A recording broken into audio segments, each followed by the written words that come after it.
ছিল সৌদি প্রবাসী একজন যাত্রী, উনি হঠাৎ করে স্ট্রোক করে ফেলে যে প্রচণ্ড গরমে, হয়তো বা কোনো চাপে মানসিক টেনশনে, যাতে পরে আমাদের এক প্রতিনিধি দেখছিল, দেখার পরে উনি তাৎক্ষণিক তার মাথায় পানি দেওয়া শুরু করে যাতে নিয়ন্ত্রণে চলে আসে।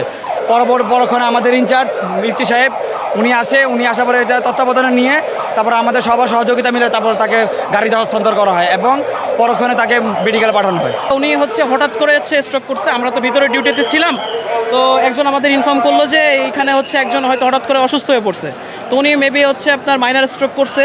তো আমরা প্রথমে এসে প্রাথমিকভাবে ওনাকে আর কি ঘাড়ে হয়তো যেটা দেওয়ার আর কি মাথায় ঘাড়ের দিকে যেটা টানলে ওনাদের একটু রিল্যাক্স লাগে আর কি, আপাতত আর কি প্রাথমিকভাবে যেটা ব্যবস্থা করা দরকার আমরা সেটা করছি। পরে আপনার কর্তৃপক্ষ আছে, ওনারা ডাক্তারকে নলেজ দিছে, ওনারা আসতেছিল, তারপরে ওনার গার্জিয়ানরা যারা আছে তারা বললো যে আমরা দ্রুত মেডিকেলে নিয়ে যাই।